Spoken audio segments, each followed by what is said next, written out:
Imagine boarding a flight, excited for a family getaway, only to be stopped at the gate for reasons you don't understand. For Naomi and Nova Carter, twin sisters brimming with curiosity and dreams, that ordinary moment turned into a nightmare that would change their lives forever. On one side, a seasoned flight attendant named Evelyn Brooks, known for her calm authority and strict adherence to rules. On the other, two young girls and their father, Darius Carter, a billionaire whose influence could move mountains. But power, as the Carters would soon learn, is never absolute, and appearances can be deceiving. In just moments, the airport became a battleground of fear, misunderstanding, and quiet fury. What really happened in those tense minutes before boarding? Was it a mistake, an act of bias, or something far more complicated? And how far would a father go to protect his daughters in a world that seemed ready to judge without hearing the whole story? This is a story of courage, confrontation, and the complicated human heart. A story that asks you to consider your own judgment, empathy, and the price of standing up for what's right. If you're ready to uncover the truth behind the headlines, hit like, share this video, and subscribe to our channel. Let's dive into the journey of Naomi, Nova, and their father Darius. The air inside Los Angeles International Airport was thick with the restless energy of the holiday season. Families rushed with oversized suitcases, business travelers barked into phones, and young couples clutched passports with nervous excitement. Amid the chaos, two 10-year-old sisters, Naomi and Nova Carter, moved through the terminal with the kind of joy that only children can radiate. They carried matching unicorn backpacks, each stuffed with coloring books, stickers, and the kind of trinkets that mean everything at that age. Their braids, adorned with tiny silver beads, clicked softly with each bounce of their steps. Naomi, the older by just a few minutes but already acting as the guardian, kept one protective hand on her sister's shoulder as they approached the boarding gate. "Grandma's going to be so surprised," Nova whispered, her voice full of awe.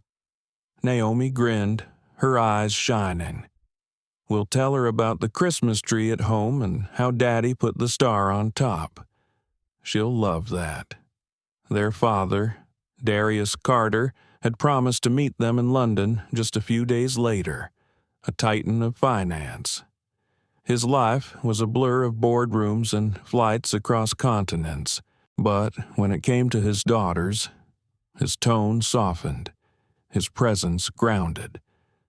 That morning, before boarding his own urgent flight overseas, he had knelt in front of them, kissed their foreheads, and pressed a special phone number into their small hands. "This is only for emergencies," he had said, his deep voice both stern and comforting. "Not if you're bored, not if you lose a toy, only if something feels very wrong. You understand?" "Yes, Daddy," Naomi had answered quickly. Nova had nodded, eyes wide with the seriousness of the moment. Now, hours later, as they waited at the gate, the girls replayed his words in their minds. But they didn't feel afraid yet. They felt anticipation. The adventure of flying alone, with the care of a designated airline chaperone, felt like stepping into a grown-up world. Their chaperone, a young employee named Sophia Ramirez, guided them through the crowd with practiced ease. She smiled often. Though a nervousness clung to her edges, it was her first time handling unaccompanied minors on an international route. Still, she held their boarding passes tightly, reassuring them with her presence. The boarding announcement echoed over the speakers, muffled but clear enough.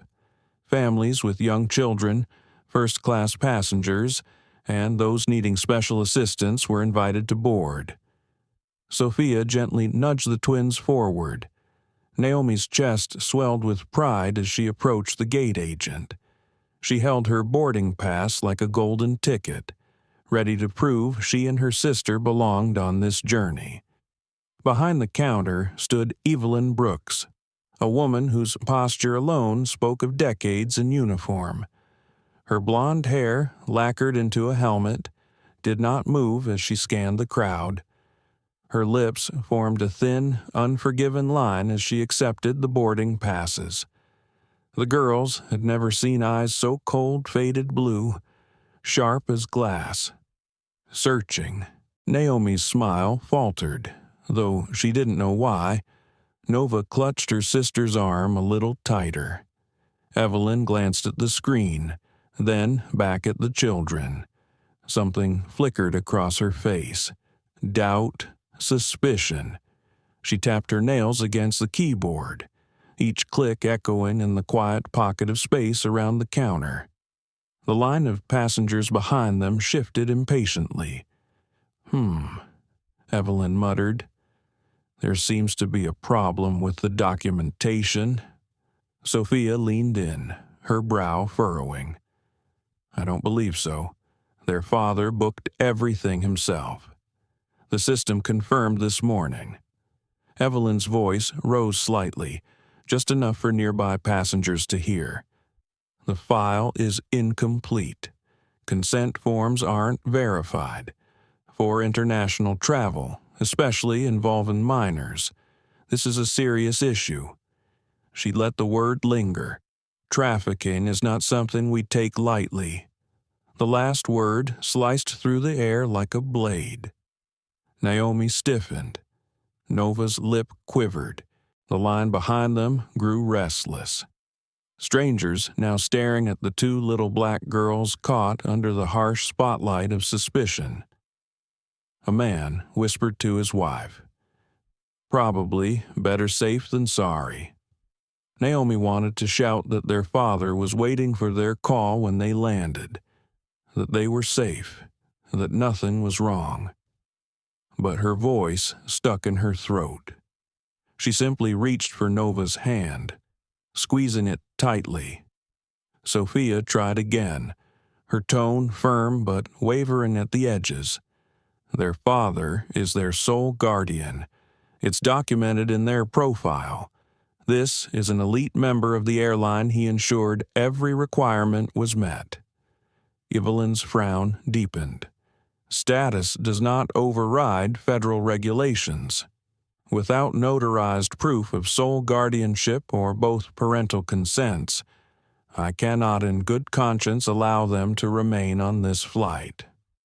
She stamped the boarding passes with a loud "denied" and pushed them back across the counter. The sound was final, brutal. Gasps rippled through the nearby crowd. Naomi felt her cheeks burn hot with shame. Nova's eyes filled with tears, her shoulders trembling as she buried her face in her backpack. Naomi tried to stay upright, her jaw set, but her own vision blurred. Sophia's protests bounced uselessly against Evelyn's wall of authority. The boarding line resumed as if nothing extraordinary had happened, as if two children hadn't just been publicly branded as suspicious, as risky, as less than. As the twins were led away toward a cramped service office, Naomi looked back once over her shoulder. The cheerful chime of final boarding call rang out. To her, it sounded like rejection, like the world turning its back. The sisters sat silently in the small, sterile room that smelled faintly of coffee and disinfectant. Naomi's hand remained firmly over Nova's, her small frame radiating a determination she didn't fully understand. Nova sniffled quietly, hugging her plush unicorn. They didn't know the rules of air travel. They didn't know paperwork or systems or regulations. But they understood this. They had been singled out, humiliated, and cast aside, and for the first time in their young lives, they felt truly small. The plane hummed with the soft throb of engines preparing for departure. Passengers were settling into their seats, stowing bags, adjusting headrests, and flipping through safety cards. For many, it was routine. For Naomi and Nova Carter, it was supposed to be the beginning of something magical, a story they would tell their grandmother in London again and again. Instead, unease already clung to them like a heavy coat. Sophia Ramirez tried her best to keep things light. She ushered the twins into their seats, buckled them in, and knelt down with a reassuring smile. "Don't worry, girls. This will be fine. Sometimes the staff just get extra cautious. That's their job." Naomi didn't respond. Her eyes darted nervously around the cabin. She saw the rows of curious faces that had witnessed their rejection at the gate. She saw whispers exchanged behind raised hands. Her jaw tightened. She was only 10 years old, but in that moment she carried herself like someone much older, as though she understood she needed to shield her sister from the sting of those stares.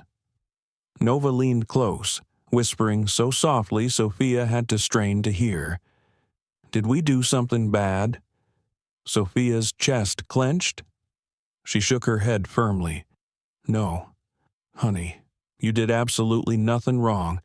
This is not your fault." But Naomi wasn't convinced. The word Evelyn Brooks had used still rang in her ears. Trafficking. Naomi didn't know exactly what it meant, but she understood enough. It meant danger. It meant suspicion. It meant people looked at them differently because of it. At the front of the cabin, Evelyn Brooks moved with brisk precision, as if her decades of service gave her invisible authority over the air itself. She checked bags, greeted business travelers, and directed families into their seats. But her eyes kept flicking back to row 6, to the twins sitting stiffly under Sophia's care. The unease in her expression wasn't cruelty, at least not in her own mind. Evelyn prided herself on being vigilant.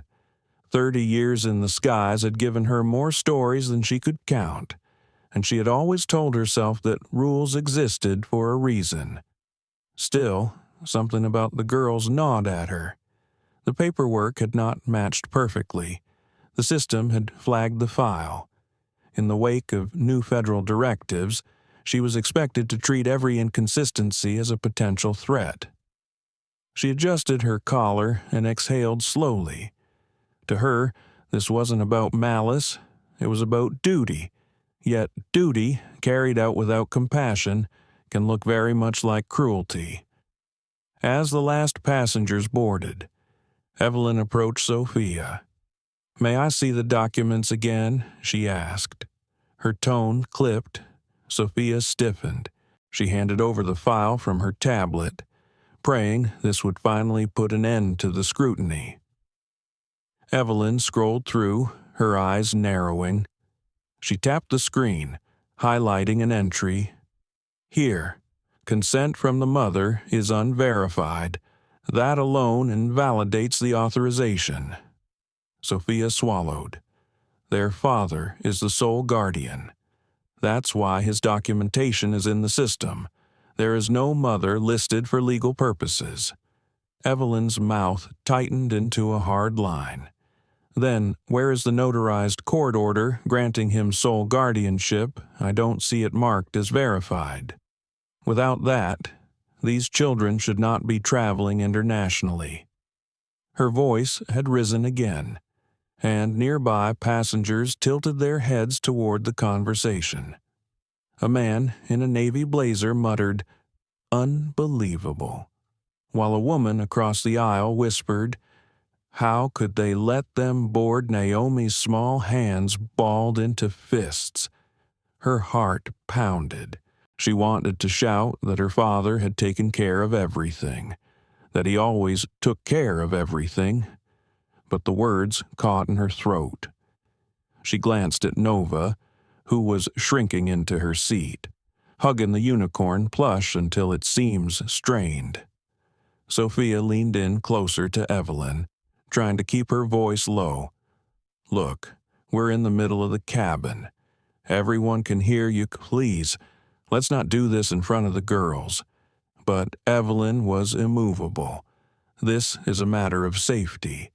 Children have been taken across borders under false paperwork before. If I allow this and something goes wrong, that's on me. I will not compromise." Passengers began pulling out phones.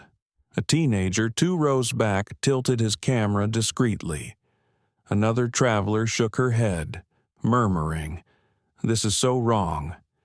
The air thickened with tension. Naomi felt it pressing down on her chest, like the entire cabin was shrinking. Nova's eyes shimmered with tears. Sophia was losing control of the situation. Evelyn finally straightened, holding the tablet out as if it were evidence in a trial. "Until this documentation is fully verified, I cannot permit these children to remain passengers on this flight. They will need to disembark." The words struck Naomi like a physical blow. She sat bolt upright, her voice trembling but clear. "But our dad said it was okay. He promised.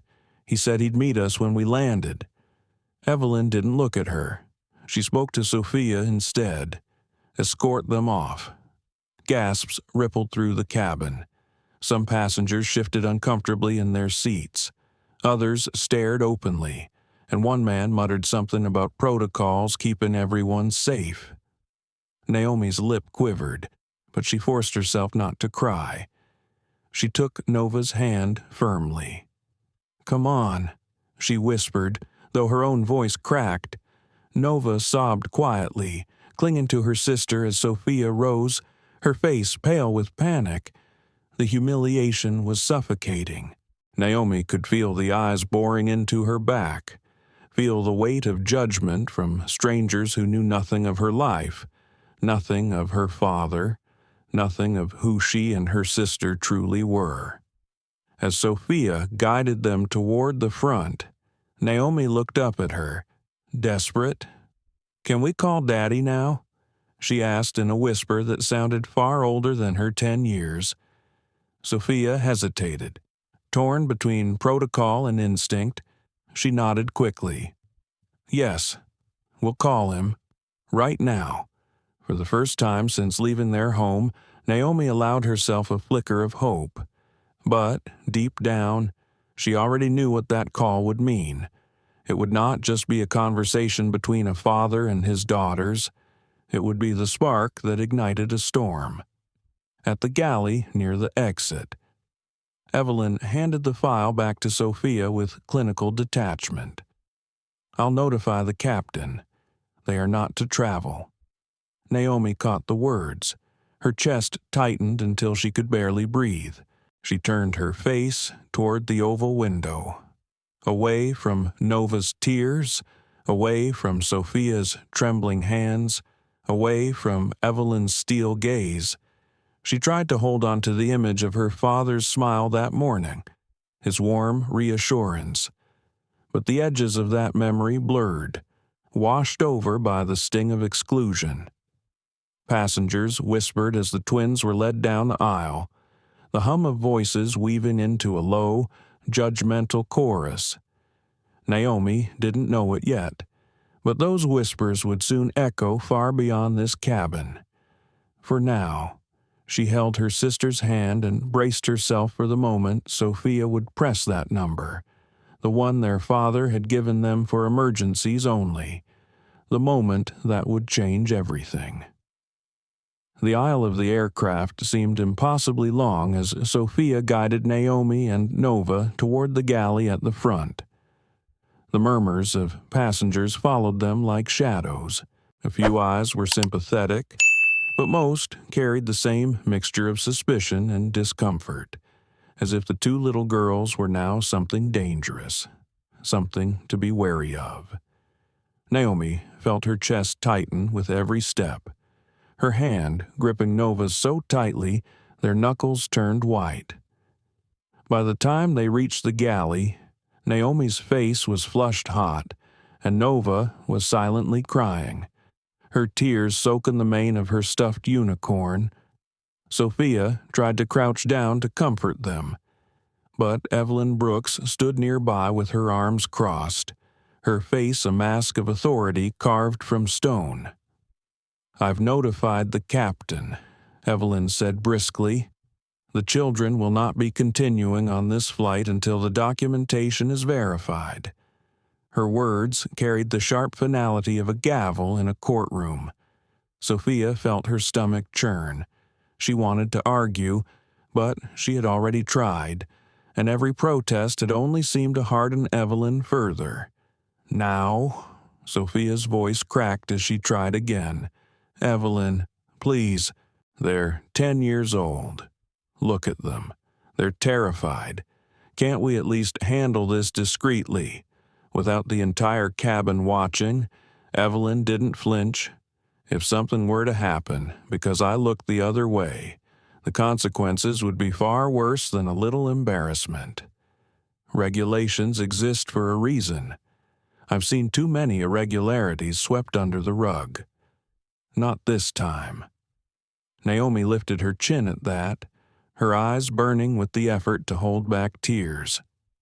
"We're not irregular," she whispered, but no one seemed to hear. Sophia led them off the plane, past the staring eyes of passengers who leaned into the aisle to catch one last look. Some whispered words like "poor kids" or "such a shame," but others muttered darker things, cloaked just enough to sting. One man grumbled, "Better safe than sorry. You never know these days." Naomi heard it. Each word landed like a blow. She didn't understand why strangers were suddenly afraid of her and her sister, but she understood the way they looked at them like they didn't belong, like they were trouble. The jet bridge felt colder than the cabin. The hum of the plane behind them was replaced by the sterile buzz of fluorescent lights. Sophia kept glancing at the twins, panic flashing in her eyes. She had promised herself she would keep them safe, but now she was failing them in the most public, humiliating way. They were led to a small, windowless room tucked beside the gate. It smelled faintly of old coffee and disinfectant. The walls were painted beige, their blandness only making the space feel more like a punishment cell than a waiting area. A narrow table sat in the center with plastic chairs pressed against the walls. Naomi and Nova sat down together, side by side, their backpacks still clutched in their laps like shields. Naomi stared at the floor, her jaw clenched. Nova curled into herself, burying her face in her unicorn plush. Sophia paced the room, her phone pressed to her ear as she spoke in urgent, hushed tones to a supervisor. "I'm telling you, everything was in order. The booking was accepted. Their father is a platinum-level member, one of the highest. The system confirmed it. Evelyn she refused." There was a pause on the other end. Sophia's face crumpled with disbelief. "What do you mean you're backing her? She flagged them in the system. She mentioned trafficking." Out loud, everyone heard her. Naomi flinched at that word again. It was like a poison, filling the small room, staining everything it touched. She squeezed Nova's hand. "Don't listen," she whispered, but Nova's shoulders still shook with quiet sobs. Sophia's voice cracked. "No, I don't think you understand. She's placed a permanent note in their file. It says they're flagged for a family services welfare check because of incomplete guardianship documentation. This is going to follow them every time they fly." Her voice dropped to a whisper. "This is a nightmare." She ended the call and turned toward the twins, her eyes brimming with pity. "I'm so sorry," she said, her voice trembling. "I've done everything I can. My supervisor is siding with Evelyn. They say she has a perfect record, 30 years on the job. They trust her judgment." Naomi stared at her, unblinking. "So we're just not allowed to go?" Sophia knelt beside them, shaking her head. "We'll figure something out. But right now, I think we need to call your father." At the mention of their father, Nova's head lifted just slightly, her tear-streaked face a mixture of hope and fear. Naomi nodded firmly, as if she had been expecting this moment. "He told us to call him only if it was an emergency," she said softly. "This feels like an emergency." Sophia hesitated. She remembered the sternness in Darius Carter's reputation, the stories whispered among airline staff about his influence, his wealth, his sheer presence. He was not a man you called lightly, but looking at the girls, she knew she had no choice. She pulled out her phone, opened the keypad, and dialed the number scrawled on a piece of paper Naomi had given her. She pressed the speakerphone button. The line rang once, just once. Then came a voice. Calm, clear, steady as stone. "Carter?" The room fell silent. Even Naomi and Nova, who knew that voice better than anyone, felt it shift. This wasn't the warm daddy voice that read bedtime stories and tucked them in. This was the other voice, the one that made boardrooms freeze. Sophia's hands trembled slightly as she spoke. "Mr. Carter, this is Sophia Ramirez. I'm the airline chaperone assigned to your daughters. There's been a situation." On the other end, silence. A silence so heavy it filled the small beige room like another presence. "Explain," Darius said. Just one word. Not a request, a command. Sophia stumbled through the story, detailing Evelyn Brooks' accusations, the mention of trafficking, the refusal to acknowledge his sole guardianship, and the permanent negative mark placed on the girl's files. Her voice grew more frantic the longer she spoke, each detail more damning than the last. When she finished, the silence returned. 10 full seconds of nothing but the faint hum of the overhead light. Then, softly, dangerously, Darius spoke again. "What is your full name and employee ID number?" "Sophia." Sophia blinked, startled. It's Ramirez. Sophia Ramirez. ID 4729. "Thank you. Sophia, you've done your job. Now, please, put my daughter Naomi on the phone." Sophia hesitated for only a moment before handing the phone to Naomi. Naomi clutched it tightly, her voice trembling. "Hi, Daddy." "Naomi," Darius said, his tone shifting instantly, warmth flooding back. "Is Nova okay?" Naomi glanced at her sister. "She's crying. She's scared. The lady said we're a risk. Everyone was staring at us." There was a sound then, a deep, controlled exhale, the kind of sound that comes from a man who has mastered patience his entire life, but has just reached its very end. "Listen to me very carefully. Naomi, you and Nova have done nothing wrong. That woman made a mistake, and I am going to fix it. But I need you to be brave for your sister. Can you do that?" Naomi's throat ached, but she nodded, even though he couldn't see. "Yes, Daddy. Good girl. Now, please give the phone back to Sophia."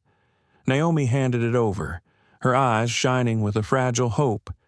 When Sophia raised the phone again, the warmth was gone. The steel had returned. "Sophia," Darius said, "walk back to the aircraft. Go directly to the woman who denied my daughters. Do not speak to your supervisor. Put me on speaker and hold the phone to her ear." Sophia froze. Sir, she's in the middle of boarding a full flight. I don't think do it now. Darius interrupted. His voice cut through the air like a blade. Sophia swallowed hard, nodded, and gestured for the girls to follow her. Naomi and Nova rose from their chairs, their small hands linked, their faces pale but resolute. The moment was here. The call that would change everything had begun. The terminal noise swelled around them as Sophia led Naomi and Nova back toward the gate. The twins walked in silence, their small hands locked together like lifelines. Naomi's jaw was tight, her eyes unblinking, while Nova still sniffled softly, clutching her unicorn plush. The weight of humiliation still lingered, but beneath it now burned something else: expectation. Their father was on the line, and he had promised to fix it. Sophia's pulse hammered in her ears as she obeyed the command that still echoed in her head. Do it now. The certainty in Darius Carter's voice had left no space for hesitation. She carried the phone like it was a live wire, her hands trembling as if it might explode. Passengers near the gate glanced up as the small procession approached. Boarding had nearly finished, the last few stragglers shuffling toward the jet bridge. Evelyn Brooks stood at the podium, scanning her list with the same cold precision as before. When she noticed Sophia leading the girls back, irritation flashed across her face. "What now?" Evelyn snapped, her voice edged with exasperation. "I told you. They are not traveling today. The matter is settled." Sophia swallowed hard, her throat dry. She lifted the phone, putting it on speaker. "Mr. Carter would like to speak with you." Evelyn rolled her eyes, her body language dripping with theatrical disdain. "I have nothing to say to him. My decision is final." She turned slightly, as if ready to wave the next passenger forward. The phone erupted with a voice that silenced everything. "You will take this call." It wasn't loud, it wasn't shouted, but it carried a resonance, a gravity, that seemed to ripple through the air itself. Conversations nearby faltered. Heads turned. Even Evelyn froze, her eyes widening at the sheer authority in that tone. In the brief, stunned silence that followed, Darius continued, "And if you do not, in 90 seconds, the CEO of this airline will be calling you personally to ask why you refuse to speak with its largest private shareholder." The words dropped like thunder. Shareholder. The nearby passengers exchanged startled looks. Someone whispered, "Did he say shareholder?" Evelyn's face drained of color. Her hands twitched, her clipboard lowering slightly.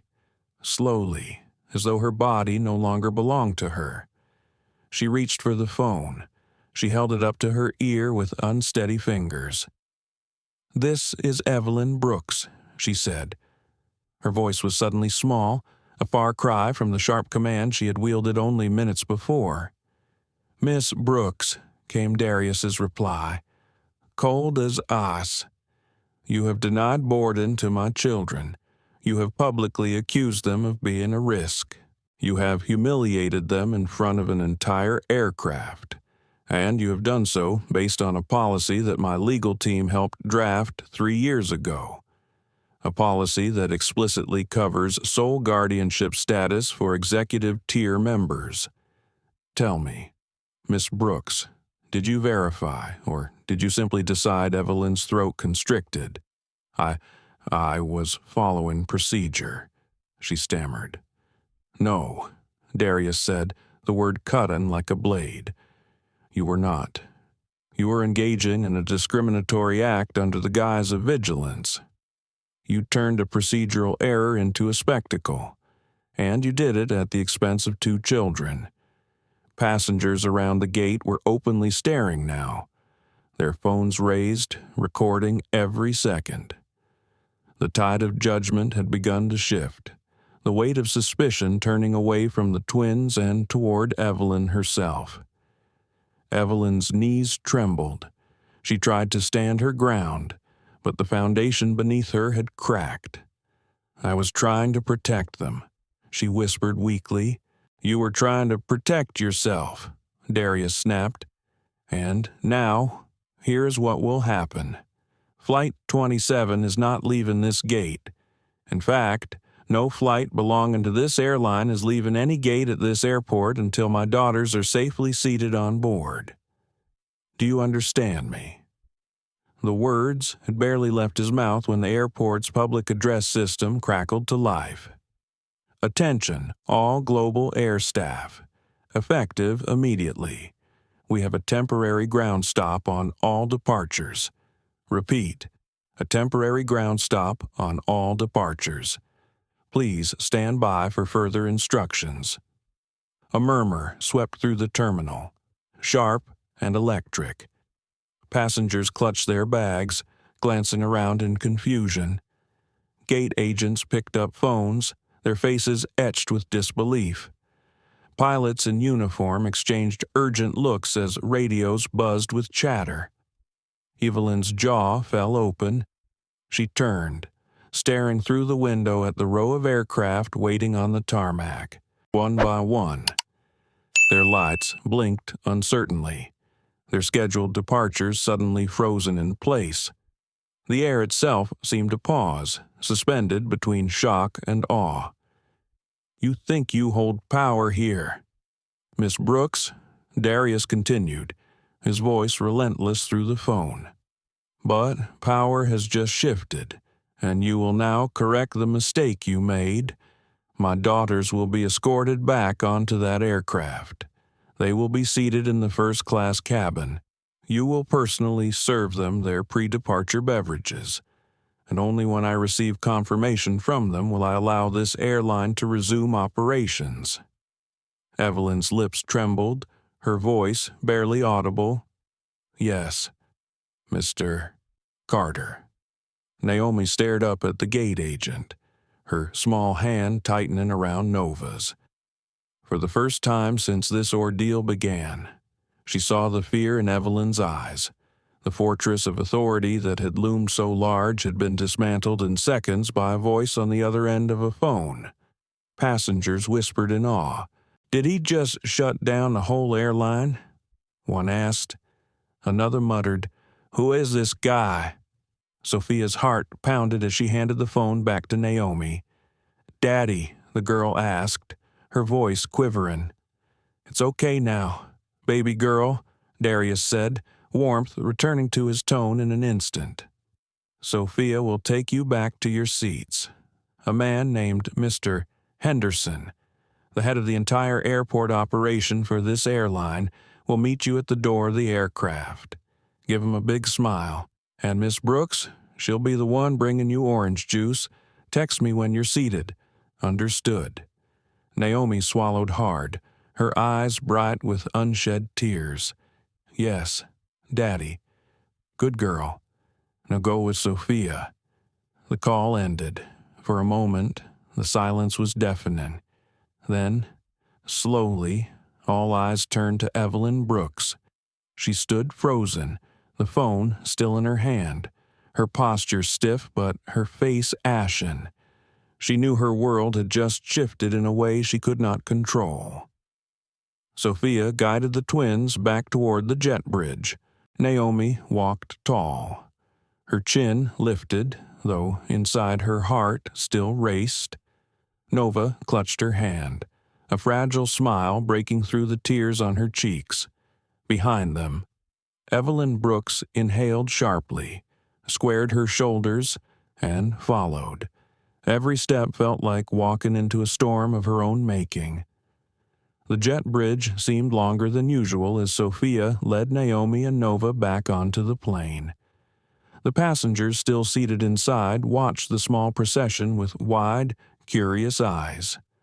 The story had already begun to ripple through the cabin whispers about powerful fathers, about flights being stopped, about the strange announcement over the loudspeakers. Naomi held her head high, trying not to show how much her legs shook beneath her.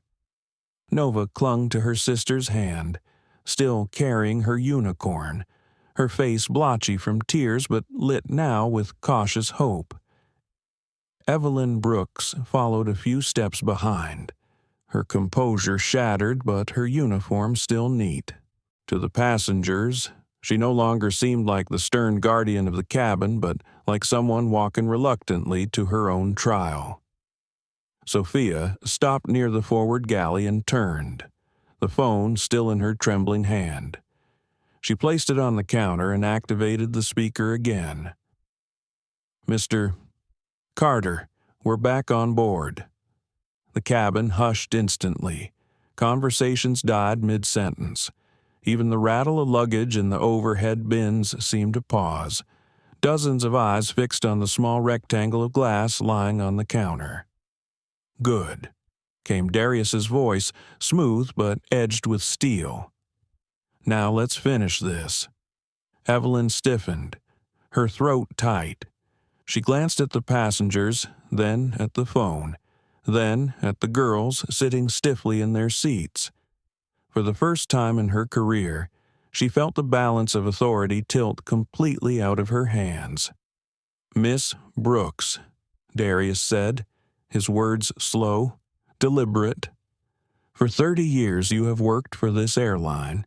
You have worn its uniform, enforced its rules, and represented its brand. But today, you allowed suspicion to replace compassion. You turned two innocent children into a public spectacle. You humiliated them in front of strangers, and you dared to stamp their names with a mark that could follow them for years." Evelyn swallowed hard. Her knees threatened to give way, but she forced herself to stand tall. I was following protocol. The system flagged. The system did not speak those words into a microphone for everyone to hear. Darius cut her off. His tone cracked like a whip. "The system did not accuse my daughters of being trafficked. That was you. You chose to elevate suspicion into humiliation." The passengers shifted in their seats, eyes darting between Evelyn and the phone. Some filmed openly now, their cameras raised, capturing every second. Evelyn's voice trembled. "I only wanted to ensure their safety, and in doing so." Darius interrupted again. "You stripped them of dignity. Tell me, Miss Brooks, who was protecting them from you?" The question hung in the air like a blade suspended above her. Evelyn opened her mouth, but no words came. Naomi, sitting in her seat beside Nova, stared at the woman who had made her feel so small, so unwanted. She felt something stir in her chest, anger. Yes, but also confusion. She had never seen adults argue like this, not with her father's voice booming from afar, not with someone's career seemingly unraveling before her eyes. Darius spoke again, his voice lowering to a dangerous calm.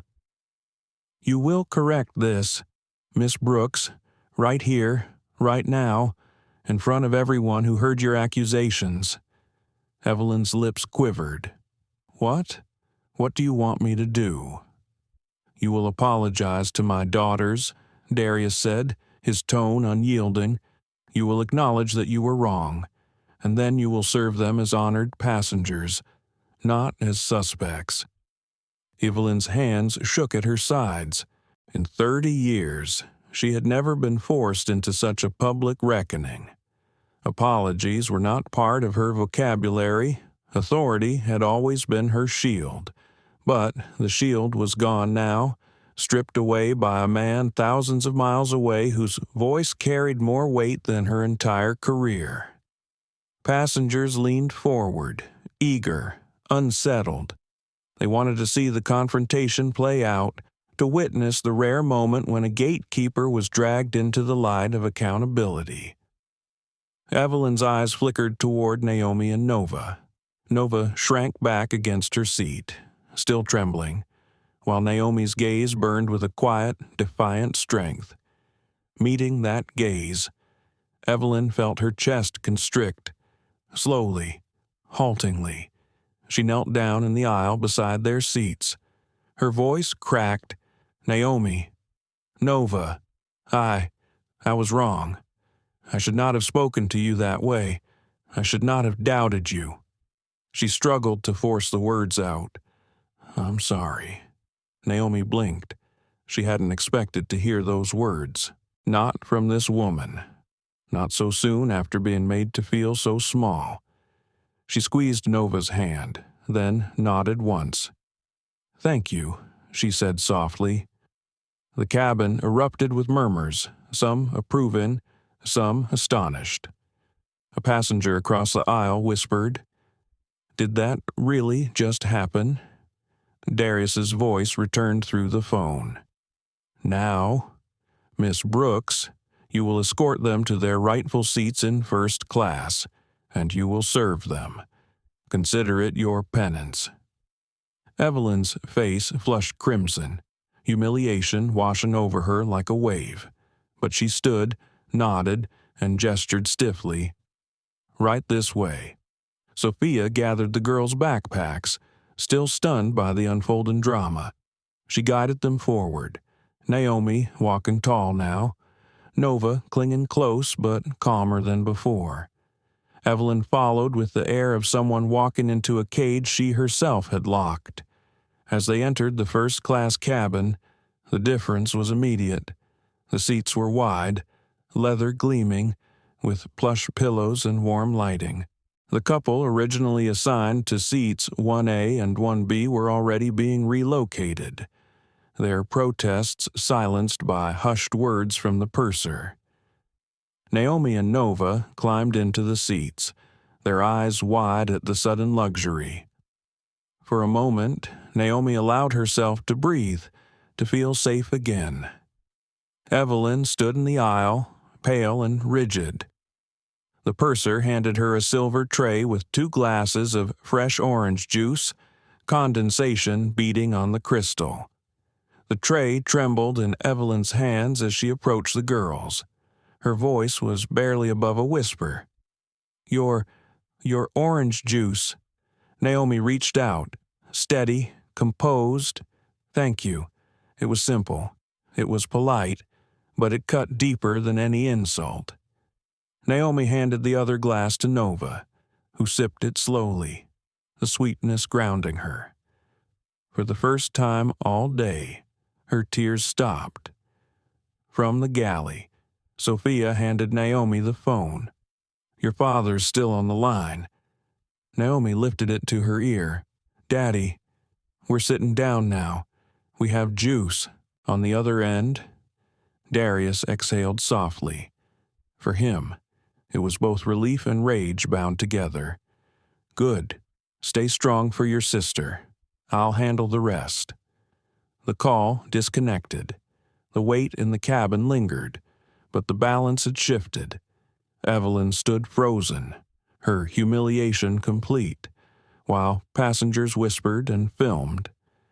Naomi and Nova sat quietly in their oversized seats, sipping orange juice, small queens restored to their throne. But Naomi's thoughts weren't of victory. She looked out the window at the blinking lights on the runway, her heart heavy. She wondered what would come next, and whether her father's power would truly make them safe, or whether it would unleash something even greater than the humiliation they had just endured. The cabin lights flickered as the captain's voice came over the intercom. "Ladies and gentlemen, we've just received word of a temporary ground stop affecting all global air flights departing this airport. We're waiting for further instructions. Please remain seated and we'll update you shortly." The announcement stirred immediate confusion. Passengers leaned into the aisles, craning to hear better. Whispers darted like sparks across the cabin. "What's a ground stop?" someone asked aloud. "It means no planes can leave. Not a single one." Another voice answered. Why, whether a third passenger wondered, but glancing out the window only revealed a calm winter sky. Evelyn Brooks stood frozen in the aisle, her clipboard limp in her hand. She had heard ground stops before, but always because of storms or FAA orders, never because of a single phone call. The realization clawed at her chest she wasn't fighting an ordinary passenger. She had picked a fight with someone who could paralyze an entire fleet. Naomi sat back in her first-class seat, the glass of orange juice trembling slightly in her hand. She looked at her sister, who had finally stopped crying and now gazed wide-eyed at the spectacle.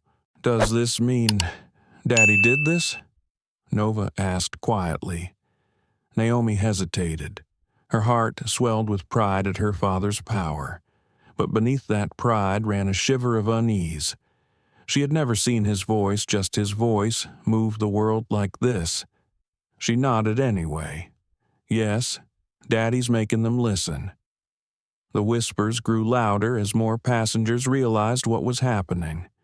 A teenager in the second row typed furiously on his phone, his screen glowing as he posted to social media. Another man muttered, "I knew I recognized that name. Carter. He's the investment guy. Big money." Within minutes, Twitter feeds and TikTok streams were buzzing. All flights frozen at LAX because of two little girls denied boarding. Is this real life? Who is Darius Carter, and how can he shut down an airline inside the operations tower above the airport? Red lights blinked on consoles as dispatchers scrambled to respond. Radios squawked with voices of pilots demanding answers. Flight crews checked their watches, their schedules shattered. Confusion turned to alarm as word filtered through the order hadn't come from weather, nor from the FAA, but from the very top of the airline after a direct call from Carter himself. Passengers in other terminals grew restless. Children whined as their flight stalled. Business travelers cursed into their phones. The hum of collective frustration swelled into a roar. And at the center of it all sat Naomi and Nova, two 10-year-old girls sipping juice in oversized leather seats, watched by hundreds of strangers who now whispered their names like a legend. For Evelyn, the humiliation was unbearable. She felt the eyes on her, not with the respect she had once commanded, but with judgment, even disgust. The perfect record she had clung to for 3 decades was dissolving before her eyes. Her authority had collapsed, and in its place stood only shame. Sofia Ramirez remained near the girls, her face pale but determined. She had never seen anything like this in her young career. She had heard rumors of wealthy passengers making calls, of executives bending rules for VIPs, but never this. She leaned close to Naomi, whispering, "Your father, he just stopped the whole airport." Naomi's lips curved into the faintest smile. Though her eyes remained solemn, he promised he'd fix it. The purser, a man with salt and pepper hair and a calm professional tone, approached the first-class cabin. He bent low to speak softly to the girls. "You two are safe now. Everything is being handled. Please just relax." His voice was kind, but his eyes flicked nervously toward Evelyn, a silent acknowledgement that this situation had spiraled far beyond normal protocol. In the terminal outside, chaos thickened. Screens flashed, delayed in bright red beside every global air departure. Long lines formed at customer service counters as frustrated travelers demanded answers.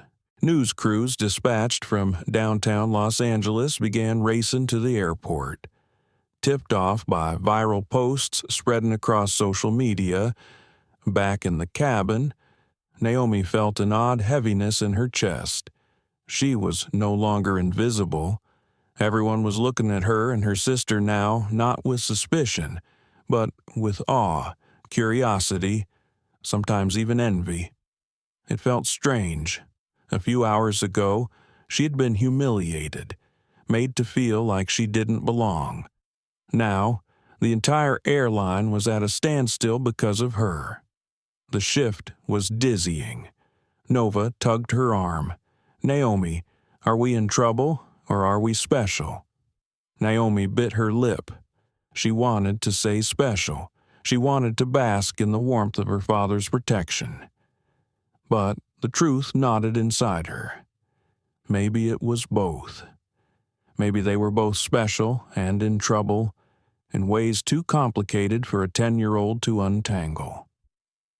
Sophia pulled out her phone again and dialed her supervisor, her voice trembling with disbelief. "Yes, I'm with the Carter twins right now. We're in first class. The ground stop is real. It's everywhere. He actually did it." Her supervisor's reply was muffled, but Sophia's face turned pale. Yes, I understand. I'll keep them safe."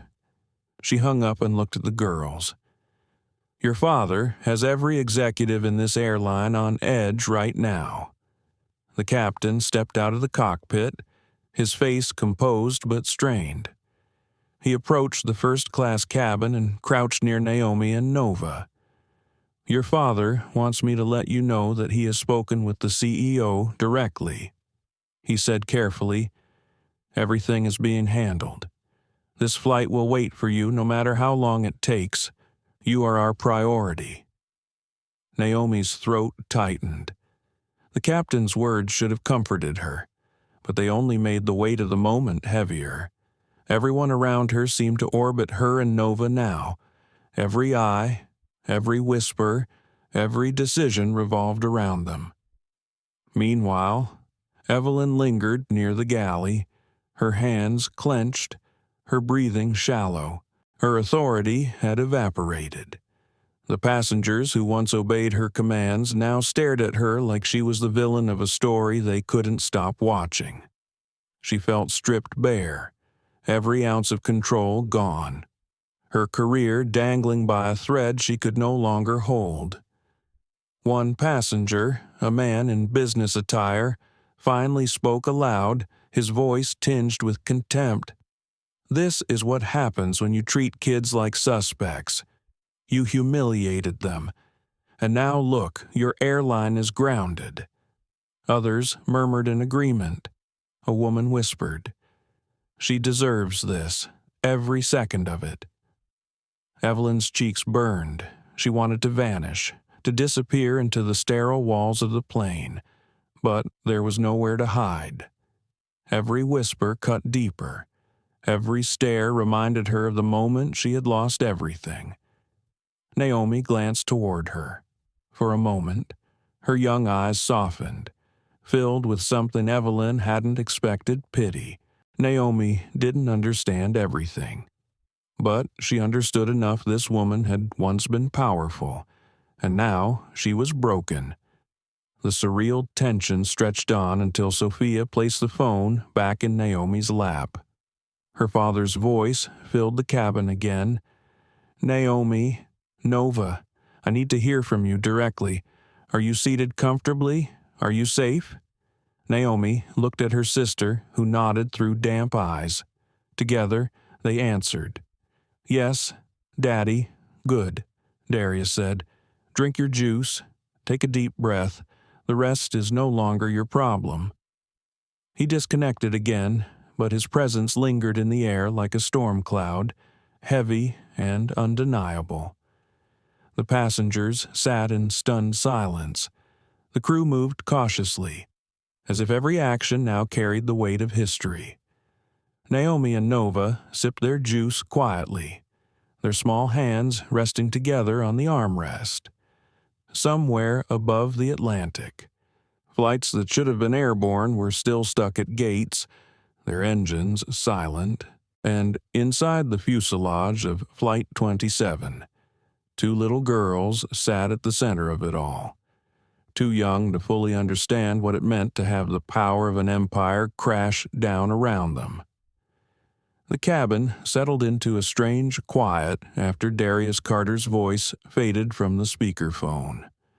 For a moment, everyone just sat there, stunned, as if trying to process the weight of what had just happened. An airline grounded. Two little girls seated like royalty in first class. A veteran flight attendant reduced to trembling silence. But silence never lasts long in the age of smartphones. The teenager in row 2 finished typing furiously and pressed post. A few seconds later, his tweet lit up the internet unreal scene on my flight. Airline tried to deny two little black girls boarding. Then their dad, apparently some billionaire, called in and literally shut down the whole airport until they got seated.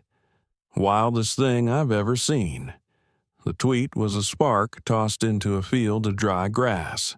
Within minutes, likes and retweets climbed into the thousands. Other passengers, emboldened, uploaded short video clips they had captured Evelyn Brooks raising her voice at the gate, Naomi whispering to her father on the phone, Evelyn kneeling in the aisle to apologize, the purser sliding drinks across a silver tray. The videos hit TikTok, Instagram, Twitter, each one edited, captioned, and shared with breathless commentary. By the time the aircraft door closed, hashtags had already begun trending. Johan Carter twins. Airline grounded. Justice in the sky. Naomi didn't yet know that her face, wide-eyed, brave, holding her sister's hand, was flashing across millions of screens. She only knew that everyone around her kept sneaking glances at her row, their expressions a mix of curiosity, sympathy, and awe.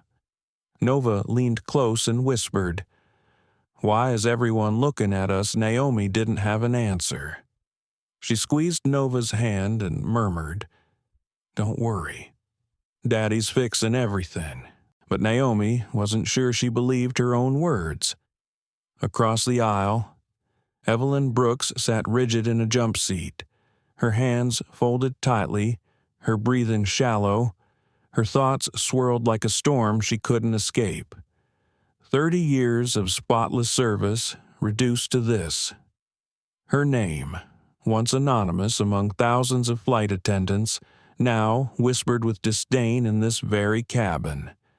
And she knew in her bones that the videos were already out there. The internet had teeth, and once it bit, it didn't let go. In the operations center, executives scrambled as their phones buzzed nonstop. Screens displayed the swelling wave of social media outrage. One executive muttered, "This is out of control. If we don't respond, this will sink us."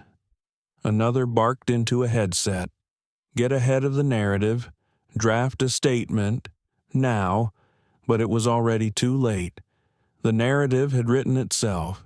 News outlets picked up the story within the hour. The first headline hit a tabloid site. Airline from hell flight attendant accuses black twins of trafficking. Dad grounds entire fleet in furious call. The article included blurry screenshots from passengers' phones and embedded viral tweets. CNN followed with a more measured headline. But the story was no less sensational. Billionaire investor shuts down, airline over daughter's treatment. Anchors debated the ethics on live television. Panels speculated about racism and corporate overreach, and hashtags scrolled across the ticker at the bottom of the screen. Inside the cabin, Naomi could feel the shift. The whispers weren't just about humiliation anymore. They were about history. She and Nova were no longer simply two children caught in an argument. They were symbols now, unwilling players in a drama that spanned continents. Naomi looked down at her phone. which Sophia had returned to her after the call.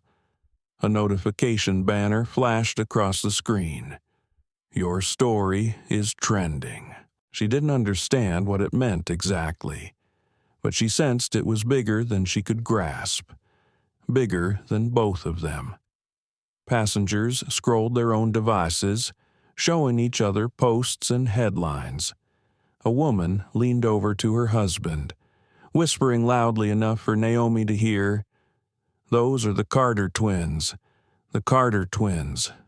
Nova shrank into her seat, clutching her unicorn tighter. "Naomi, I don't like this," she whispered. Naomi swallowed hard. She wanted to be strong, to shield her sister, but her stomach knotted. She had dreamed of telling their grandmother stories about this trip, stories about planes and London and Christmas magic, not about this, not about strangers knowing their names. Meanwhile, Evelyn's phone buzzed in her pocket. Against her better judgment, she glanced at the screen. Her heart stopped. A message from a friend. "Are you on that flight everyone's talking about? Your picture is all over Twitter." Her hands went cold. She opened the app and saw it a blurry but unmistakable image of her face, captioned with venom. "Meet Evelyn Brooks, the flight attendant who humiliated 2 little girls and got an entire airline grounded." Thousands of comments flooded beneath it, each one harsher than the last. Her breath caught in her throat.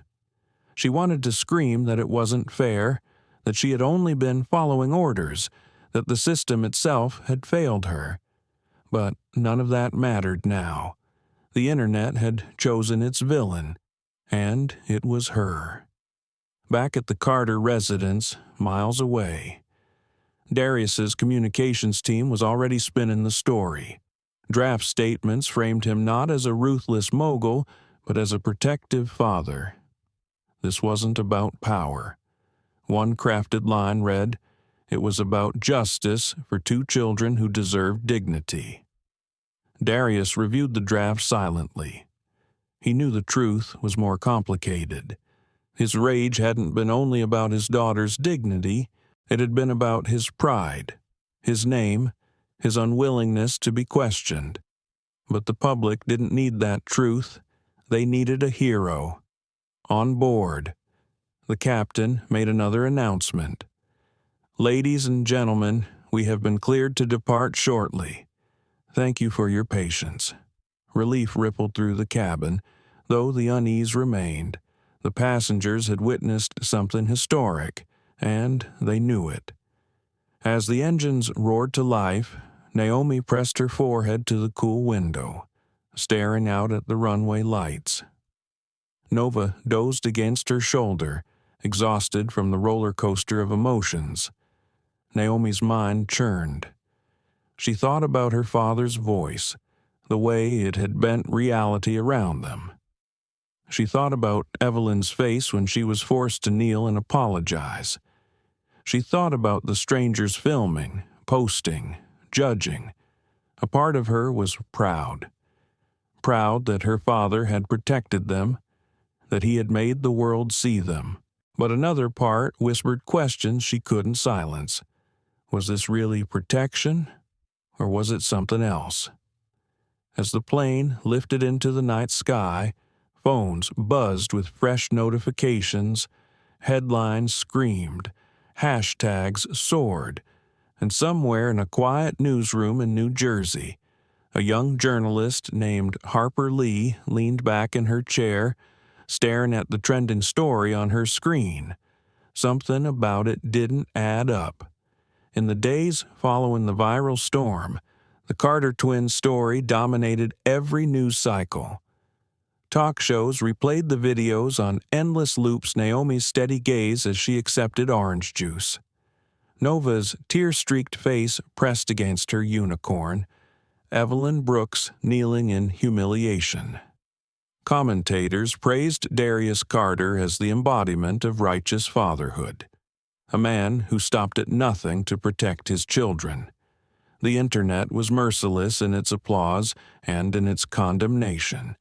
Evelyn's personal details had been unearthed by amateur sleuths within hours. Her Facebook photos, her softball coaching bio, even her street address all dragged into the digital square for strangers to dissect. She became a villain overnight, the stand-in for every petty tyrant who had ever abused their sliver of authority. But in a modest newsroom across the river in New Jersey, Harper Lee stared at the coverage with a frown. Harper wasn't the type to be swept up in viral euphoria.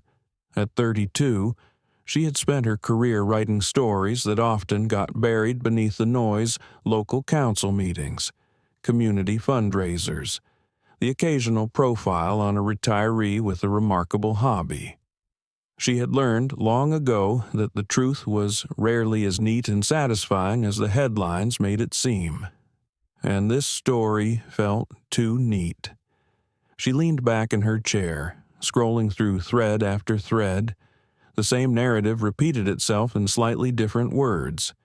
Powerful dad defends daughters. Racist flight attendant gets what's coming. Justice served at 30,000 feet. It was cinematic. Too cinematic. Harper's instincts whispered caution. Real life didn't tie bows this tightly. Real life was messy, complicated, tangled in gray. She clicked open a new document on her computer and typed the headline that had been forming in her mind since she first saw the videos.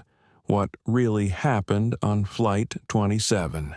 The first step was simple. She started calling people. Her initial outreach went nowhere. Global Air Alliance wasn't about to hand her anything. But then she reached out to a retired pilot she had interviewed years earlier for a different story. A man named Tom Halperin, who had flown with the airline for 20 years before retiring. They met at a diner off the interstate, the kind of place where the coffee was endless and the waitresses called you Han. Brenda, sorry. Evelyn wasn't a racist, Tom said after she explained what she was working on. He stirred his mug absent-mindedly. Pain in the ass, sure, rulebook tighter than the Bible, but not racist. She followed orders to the letter. That's who she was. Harper raised an eyebrow. Orders Tom nodded. The airline's been under huge pressure about human trafficking, especially unaccompanied minors on international flights. We all had training on it, memos, bulletins. They told us flat out if the paperwork doesn't line up perfectly. Stop the boarding, no exceptions, especially over the holidays when the traffickers slip through the cracks. Harper's pen scratched quickly across her notebook. This wasn't in any of the viral threads. No one was talking about federal investigations or memos. So, you're saying Evelyn might have just been following a directive I'd bet my pension on it, Tom said. But she didn't have tact. Never did. She probably handled it all wrong, but racist no. That's not the woman I knew. Harper left the diner with her mind buzzing. The story she had been handed by the internet was already fraying at the edges. Her next call was to a contact in the Port Authority Police Department, someone she had cultivated over years of dull crime blotter reporting. After some coaxing, the officer confirmed what Tom had said yes. There was an active multi-agency investigation into trafficking through Newark and LAX. Airline staff had been instructed to be hypervigilant. We told them, the officer said, if you see something off, even a missing document, err on the side of caution. Harper thanked him and hung up. She sat staring at her notes. The pieces didn't fit the viral puzzle. If Evelyn had been responding to a legitimate red flag, then why had Darius Carter presented it as blatant discrimination? She needed more. Through a back channel, Harper eventually connected with a disgruntled former employee of Global Air's IT department. He spoke to her over an encrypted call, his voice low and tinged with bitterness. The system flagged the Carters' booking because the guardianship documents weren't verified yet, he said. Someone uploaded the file that morning, after check-in. It hadn't been processed. The system saw one old form with the mother's signature and one new unverified upload. That combination red flag automatically. Harper's heart raced. So Evelyn wasn't ignoring a verified status. She was reacting to an actual error. Exactly, the man replied. The real mistake wasn't hers. It was Carter's assistant. They dropped the ball on uploading the paperwork, and instead of admitting that, Carter spun it into a discrimination story. Harper leaned back in her chair, the weight of revelation pressing down on her. She thought of the millions of people cheering Darius Carter as a hero, of Evelyn's ruined reputation, of Naomi and Nova unknowingly thrust into the glare of a global spotlight. The truth was darker, messier. The truth was that a billionaire had chosen pride over honesty, and the internet had handed him the narrative he wanted. But could she prove it? Harper stared at the blinking cursor on her screen. Publishing this wouldn't just ruffle feathers, it would be like tossing a grenade into the middle of a victory parade. The Carters were beloved now, symbols of justice. To challenge that narrative was to invite fury, to risk being branded a traitor to the cause of fairness. She closed her laptop for the night, but sleep never came. She lay awake, staring at the ceiling, hearing Evelyn's trembling apology replay in her mind, seeing Naomi's solemn face in the viral clips. The questions burned inside her. How much truth did the world actually want, and what price would she pay for giving it to them by morning? Harper knew her answer. She opened her laptop again, placed her fingers on the keys, and began to write. On a quiet Tuesday morning, the Essex County Ledger published Harper Lee's article. The headline was plain, almost understated compared to the screaming banners that had come before an agent's ruin, a father's rage, and a missing document the other side of Flight 27. It wasn't written for clicks. It wasn't dressed in sensational adjectives or viral hashtags. It was a meticulous, carefully sourced account of what Harper had uncovered.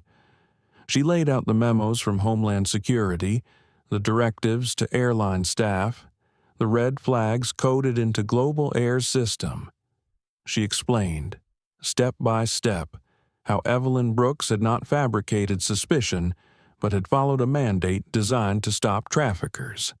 And most damning of all, she presented evidence that Darius Carter's guardianship paperwork had only been uploaded hours before the flight and had not yet been verified. The conclusion was unavoidable. The storm that had turned Evelyn Brooks into a global villain and Darius Carter into a celebrated hero had been built not on racism, but on an administrative failure buried in the Carter household. At first, the article seemed like a pebble tossed into the ocean. The national news didn't notice. The hashtags still trended. The Carter twins remained icons of innocence on social media. But then, slowly, the ripples spread. Smaller blogs picked it up. Independent journalists tweeted threads summarizing Harper's findings. One post read, "So, turns out the racist flight attendant was following a DHS directive, and Carter's own assistant forgot to upload paperwork." Let that sink in. Screenshots of Harper's article circulated widely. Her calm, measured tone contrasted starkly with the fury of the viral narrative, and soon, larger outlets couldn't ignore it. The New York Times ran a cautious piece, "New details complicate viral airline incident." Cable networks debated the revelation, their panels shifting tone. On one side, Commentators clung to the original story, arguing that even if Evelyn had followed protocol, her lack of compassion justified the backlash. On the other, voices demanded accountability for Carter, accusing him of weaponizing outrage to shield himself from embarrassment. The shift was dizzying. Evelyn Brooks, still in hiding at her small suburban home, watched the coverage with tears in her eyes. For the first time in weeks, the headlines weren't branding her as a monster. Instead, they raised questions. Was she a scapegoat? Had she been sacrificed to protect a billionaire's image? She read Harper's words over and over again, her chest tightening with something she hadn't felt in weeks: vindication. But vindication came late. Her life was already in ruins. Her phone still buzzed with hate mail, her mailbox still stuffed with threats. The neighbors still looked at her with suspicion. The world's attention had shifted, but the scars it left behind on her life remained. Meanwhile, in the Carter household, the mood had darkened. Darius read the Ledger article at his glass desk, the morning sun glinting off the skyline behind him. His jaw clenched as he scrolled, his eyes narrowing at each citation, each undeniable fact. He had underestimated Harper Lee. He had dismissed her as a small-town reporter, not realizing that truth, when told well, didn't need a megaphone to spread. It just needed to be undeniable. His PR team rushed into action, but their statements rang hollow. This is a distraction. One draft read, "The real issue remains the treatment of 2 children." Another attempted to question Harper's credibility, but her article was too well sourced to attack without looking desperate. Investors began calling. A major partnership Darius had been negotiating stalled. Unpredictable. One board member whispered to another. Volatile. The image of a man who could shut down an airline with a single phone call no longer inspired awe. It inspired unease. Naomi noticed the tension first. She saw the way her father stared at his phone longer than usual, the way he snapped at his assistants, the way his voice, once steady and commanding, cracked around the edges.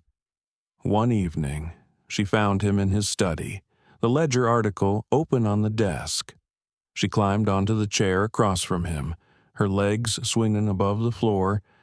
"Daddy?" He looked up, forcing a smile. "Yes, sweetheart?" Naomi hesitated. She bit her lip, then slid her tablet across the desk. On the screen was an article summarizing Harper's revelations. Beside the text was a photo of her and Nova, their small faces juxtaposed with Evelyn Brooks's weary portrait. The headline read, "The Lie That Grounded an Airline." "Daddy, is it true?" Naomi's voice was small, trembling. "Was it our fault? Did we not have the right papers?" Darius's chest tightened. He had faced down billion-dollar negotiations, cutthroat competitors, hostile governments, but nothing felt as dangerous as his daughter's questioning eyes. He inhaled slowly. "Naomi, listen to me. You and Nova did nothing wrong. Nothing. The mistake was not yours." "But was it yours?" she asked. The question landed like a punch. Darius opened his mouth, but no words came. He had built an empire on control, on certainty, on never admitting weakness. And now, faced with the raw honesty of his child, the truth burned on his tongue. "Yes," he whispered finally. "The paperwork was late. The system flagged it. But that woman still treated you badly. She still humiliated you. And I couldn't let that stand." Naomi stared at him, her young face torn between love and something new doubt. "But you made everyone stop. You made the plane stop. Was that really just for us?" Her voice broke on the last word. Darius reached across the desk, taking her hand. "It was for you," he said softly, desperately, "always for you." But Naomi wasn't sure. For the first time in her life, she saw her father not as a flawless protector, but as a man powerful, yes, but fallible. A man whose pride could ripple outward and change the world, for better and worse. Across the ocean, Harper's article continued to spread. Late-night hosts cracked jokes about billionaires grounding airlines over paperwork. Financial analysts debated whether Darius Carter's reputation for brilliance was really just recklessness in disguise. Hashtags flipped Josh Carter lie, paperwork gate, a truth turbulence. The internet had chosen its new villain, and in living rooms across the country, people shook their heads and muttered, "So we destroyed that woman's life because a billionaire forgot to file a form." The outrage that had once burned hot against Evelyn Brooks now cooled into something sharper, colder, and directed squarely at Darius Carter. Naomi felt it too. She sensed the change in the air. The way strangers now whispered differently when they looked at her and Nova. She had wanted the humiliation to end, and it had. But now it was replaced with something far more complicated. The storm wasn't over. It was only changing direction. By spring, the storm that had begun at Gate 47 was no longer just a media spectacle. It was a battlefield. The glossy headlines and hashtags had given way to subpoenas, court filings, and corporate bloodletting.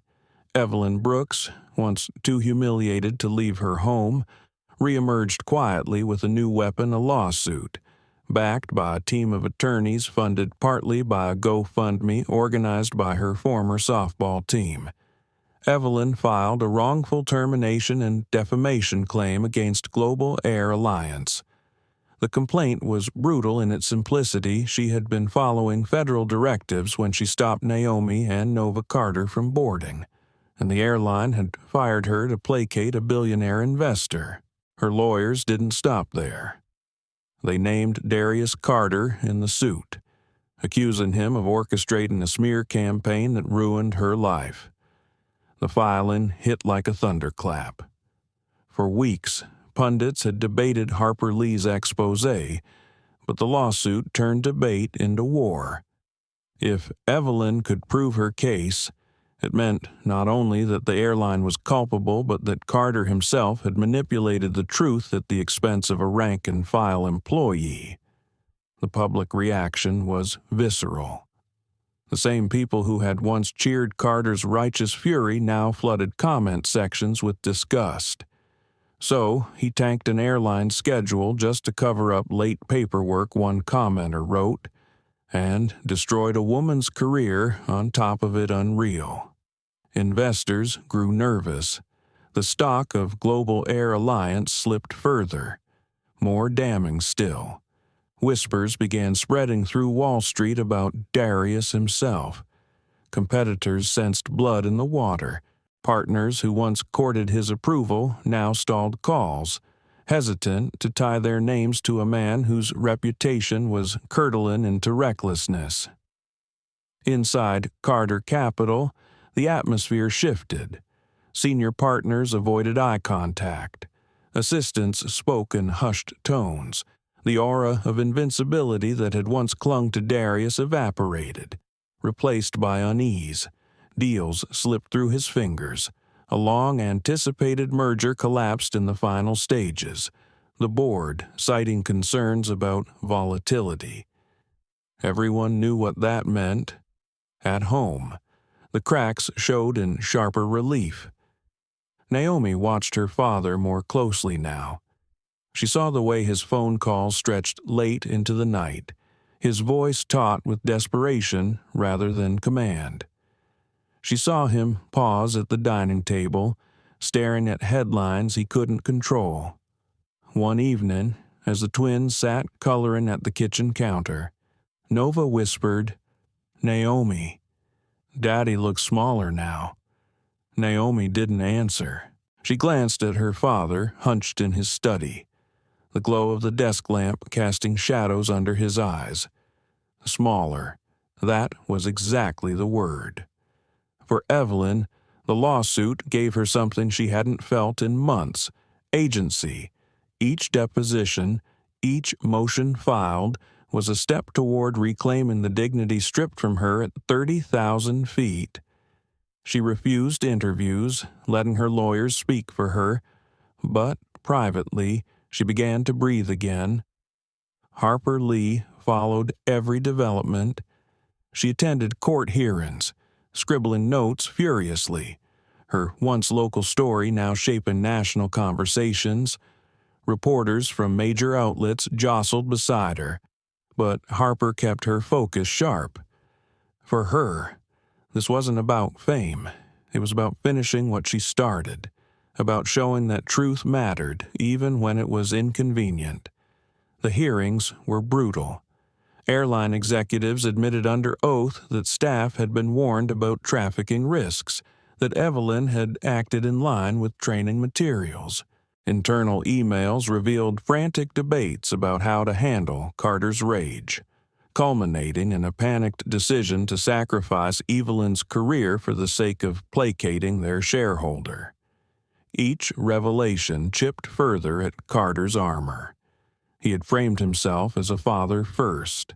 But the courtroom revealed a different picture, a man who had unleashed corporate chaos to mask a clerical mistake. The blow that hurt most wasn't financial, though it was personal.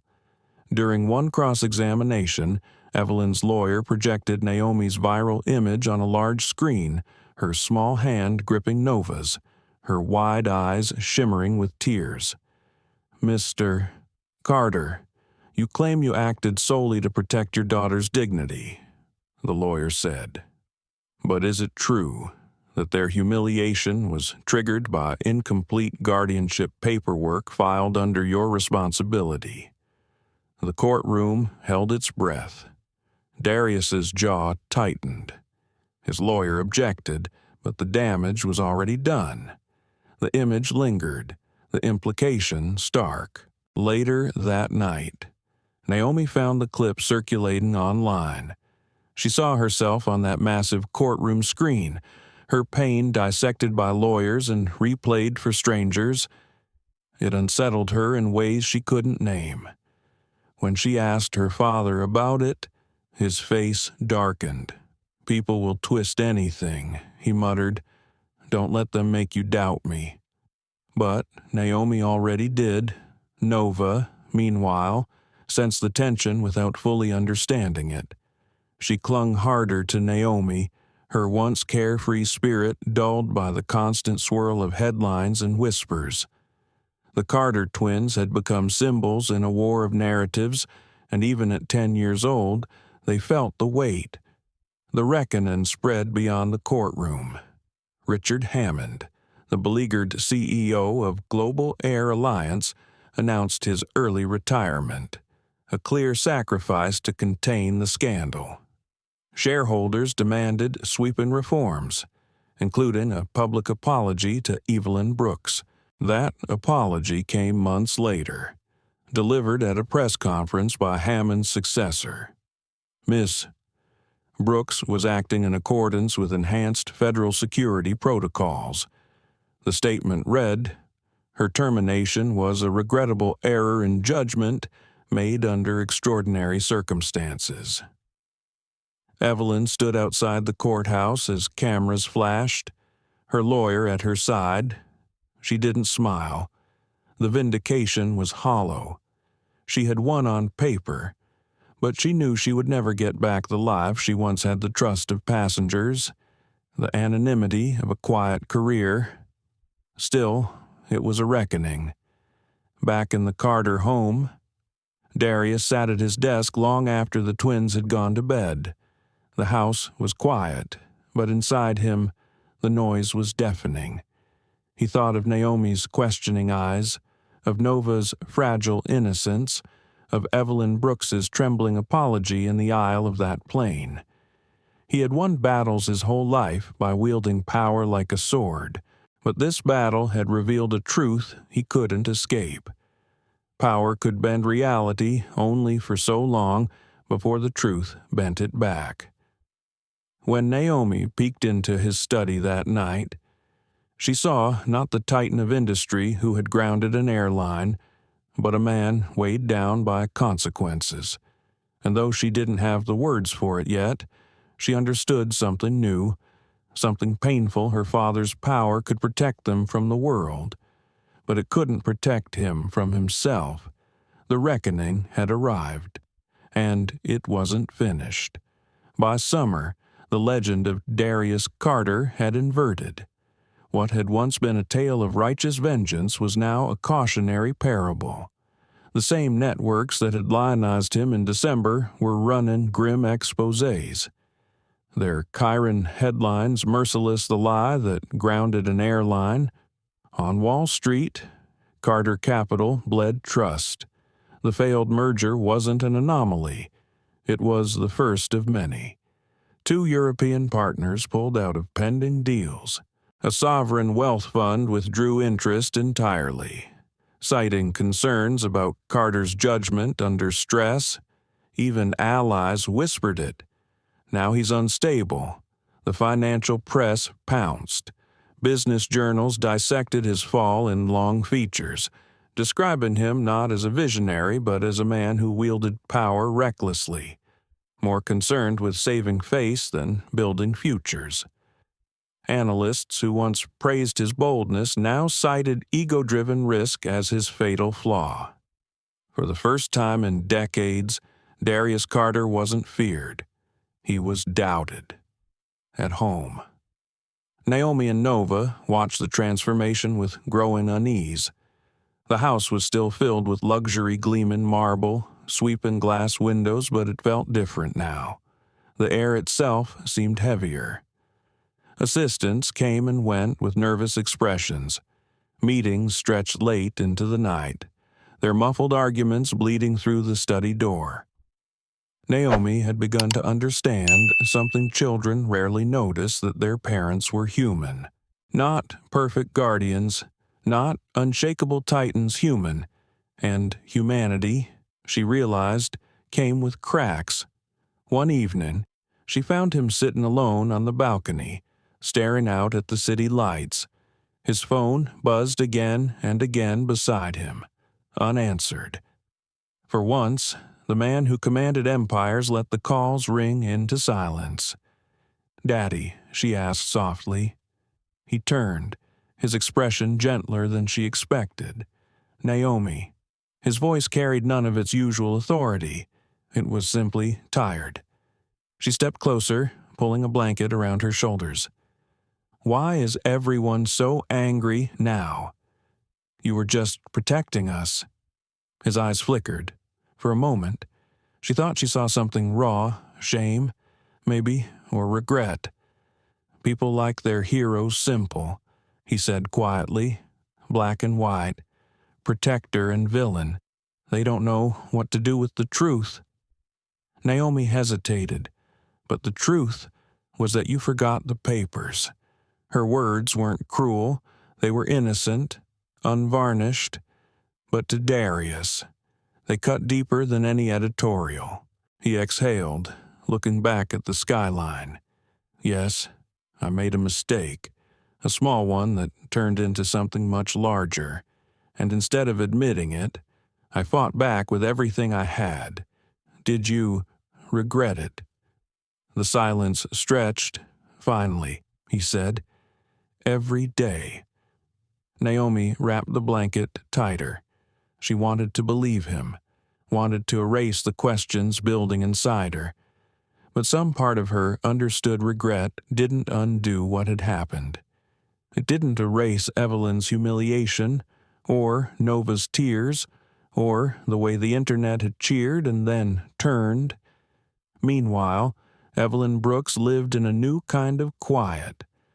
The lawsuit settlement had given her financial security, but it hadn't restored her life. She no longer worked at the airline.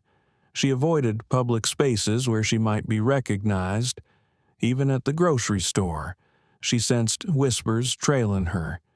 Yet, when Harper Lee visited for an interview, Evelyn surprised her. "I don't want pity," Evelyn said, her hands folded around a mug of tea. "I made mistakes. I wasn't kind enough that day. I let the rules speak louder than compassion. That part is on me." She paused, her gaze steady, but what happened after that wasn't justice. That was theater, and theater destroys people. Harper scribbled the words down. They would become the closing line of her follow-up article, a reflection on how quickly the world burned and how little it cared about the ashes left behind. For Harper, the story had grown beyond anything she imagined. National outlets now quoted her reporting. She was invited onto talk shows, asked to comment on the dangers of viral justice. She accepted reluctantly, always redirecting the spotlight back to Evelyn, to the broader lesson. "We can't keep confusing vengeance with truth," she said during one segment. "We cheer too quickly, and by the time the real story emerges, the damage is done." Back in the Carter home, the damage was personal. Nova had grown clingier, quieter. At school, classmates whispered about the girls whose dad shut down an airport. Some said it admiringly, others mocked. Nova began eating lunch alone, hiding behind her books. Naomi grew protective, stepping into the role of shield with a fierceness beyond her years. But she, too, felt the weight. When she caught teachers glancing at her with curiosity, when she overheard parents whispering at drop-off, she knew their family name was no longer just theirs. It was a headline, a cautionary tale. Darius noticed it too. One night, as he tucked Nova into bed, she looked up at him and asked, "Daddy, are we bad?" The question cracked something inside him. He smoothed her hair back, forcing a smile. "No, baby girl, you are good. You are the best thing in my life." But later, alone in his study, the words replayed like a torment. His daughters, the ones he had claimed to protect, now carried the shadow of his choices. His empire could survive lost deals. His reputation could endure bad press. But the look in his daughter's eyes, the flicker of doubt, the sting of inherited shame that was the kind of fall no amount of money could repair, and still the world mocked him. At a charity gala in Manhattan, a rival financier raised a glass with a smirk. "Careful what paperwork you forget, or we'll all be grounded again," he joked loudly, sending ripples of laughter through the circle. Darius forced a smile, but inside he burned. Once, men had whispered his name with fear. Now they laughed. Naomi saw it too, the way her father's jaw tightened, the way his shoulders stiffened. She realized something chilling. The world didn't just want to see her father humbled. It wanted to see him broken, and piece by piece, it was getting what it wanted. The summer air in New York had grown heavy with the scent of rain and exhaust as Darius Carter stepped into the courtyard of the National Financial Forum. He had accepted the invitation reluctantly, knowing it was his first public appearance since the collapse of Carter Capital's merger. Cameras clustered at the entrance, flashing with merciless attention. Naomi and Nova had been hesitant to attend. They had wanted to hide from the world, to avoid the whispers and stares that had followed them since the incident. But their father insisted. "You need to see me stand," he said quietly the night before. "Even if the world is against me, you must see me finish this." Harper Lee had also been invited to cover the event. She arrived early, notebook in hand, sensing that this would be the story that defined the entire saga not just for Darius Carter, but for the conversation about justice, power, and the viral fervor that had consumed everyone. The forum hall shimmered with opulence and authority. Men in tailored suits and women in elegant dresses moved in calculated patterns, exchanging polite smiles and sharp glances. Yet, beneath the surface, tension lingered like a storm cloud. Everyone knew the man at the center of the collapse was here, and the room waited with bated breath for either redemption or disaster. Darius stepped to the podium. The applause was polite but hollow, a few scattered claps that carried more obligation than admiration. He adjusted his tie and cleared his throat. For a moment, silence wrapped the room, heavy and almost suffocating. "Good evening," he began. His voice was measured, surprisingly calm, a quiet strength beneath the tremor that betrayed his nerves. "I stand here not as the man you once knew, but as a father, as a professional, and as someone who has made mistakes. Big mistakes. Mistakes that affected not just me, but my daughters, my colleagues, and the public who trusted me." Naomi and Nova sat together in the front row, gripping each other's hands. Naomi's eyes never left her father. She noticed the subtle tension in his jaw, the flicker of vulnerability in his posture, and felt a mix of pride and sorrow. This was the man she had grown up idolizing, and yet he was human. Darius continued, recounting the incident on the airplane. He described the mix-up with the paperwork, the escalation, and the moment he had realized that his decisions, fueled by pride and fear, had spiraled out of control. He spoke of Evelyn Brooks, acknowledging her professionalism, her humanity, and the unnecessary humiliation she had endured. By the time he paused, the room was quiet. Even the most cynical investors and journalists were leaning in, listening. Harper Lee scribbled furiously, sensing the rare vulnerability of a man who had rarely been human in public view. "Power," Darius said, his voice steady but filled with the weight of experience, "is a dangerous thing. It can protect, and it can destroy. I used it recklessly. I allowed fear, ego, and anger to dictate my actions.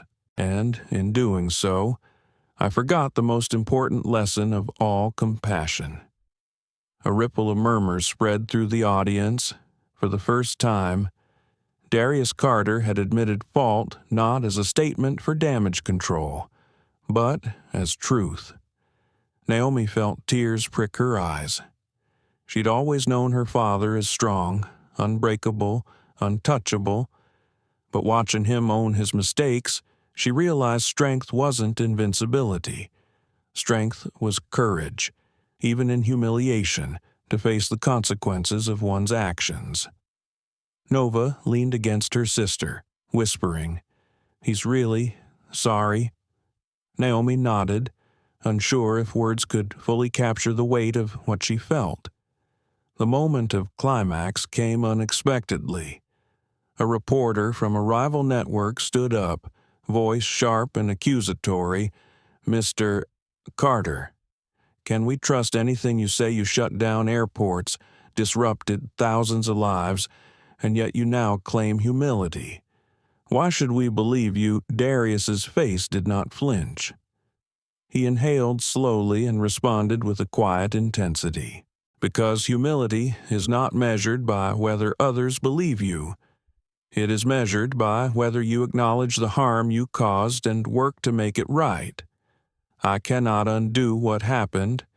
I cannot erase the humiliation, the fear, or the anger, but I can learn. I can change, and I can teach my daughters to understand the cost of power and the necessity of responsibility." The reporter faltered, caught off guard by the calm honesty. For a moment, the room held its collective breath. Then, slowly, a few scattered claps began, building until even the most skeptical faces softened. After the forum, Naomi and Nova accompanied their father outside. The city had begun to drizzle, and umbrellas unfolded like a forest of black against the gray skyline. Darius looked at his daughters, seeing them not as extensions of his legacy, but as individuals who had their own perception of right and wrong. "Girls," he said softly, "I hope today you saw something important. Not just about me, but about life. Power can protect, but it can also blind us. Fear can guide, but it can also mislead. And pride can make a man forget the people he loves most." Naomi nodded, tears falling freely now. "We saw, Daddy, we understand, and we forgive you." Nova hugged him tightly, whispering, "Just don't forget us again." For Darius, it was a moment heavier than any business victory, any headline, any fortune. It was the reckoning of the human soul, the public collapse, and the intimate recovery of trust. Evelyn Brooks, watching from afar in her modest apartment, felt a quiet relief. Justice had taken a complex form, one that did not fit neatly into courtrooms or viral stories. She could finally move forward without hatred coloring her steps. Harper Lee penned her final piece on the saga, capturing not just the viral scandal, but the redemption of truth, the humanization of power, and the delicate balance between accountability and compassion. The story closed with a reflection that would resonate long after that even the mightiest can fall. And in falling, they may find the most profound lessons. Strength was not in dominance, it was in courage, humility, and the willingness to confront oneself without excuses. As the rain drizzled down the polished sidewalks of Manhattan, the Carter family walked together, their hands intertwined, their hearts heavier yet lighter. The city moved around them, indifferent, bustling, relentless but inside. They had found a measure of clarity. They had seen the fall, endured the chaos, and emerged with a new understanding of love, power, and resilience. The airplane incident, the viral outrage, the legal battles, all of it had been a storm. But storms, they realized, were not only destructive, they cleansed, revealed, and reminded humanity of its fragile, beautiful nature. As the storm of headlines, viral outrage, and public judgment finally settles, the story of Naomi and Nova Carter leaves a lingering question. What would you do if your world was turned upside down in an instant? Their journey, though rooted in a plain cabin and a tense confrontation, is a mirror reflecting society's struggle with bias, authority, and empathy. Darius Carter's fight was not just to protect his daughters, but to confront his own flaws, showing that true strength is found not in dominance, but in accountability, humility, and love. Evelyn Brooks' grace under pressure reminds us that integrity often carries a quiet power, even when misunderstood, and the twins Naomi and Nova emerge not as victims, but as witnesses to the complexities of human nature, courageously navigating a world that can be both cruel and redemptive. Stories like this challenge us, make us reflect, and sometimes inspire us to do better. They remind us that discrimination in any form leaves scars, but truth, compassion, and resilience can heal and transform. If this story moved you, make sure to like, share, and subscribe for more real stories that touch the heart and provoke thought. Stay tuned for our next video where courage meets consequence, and the human spirit is tested in unexpected ways.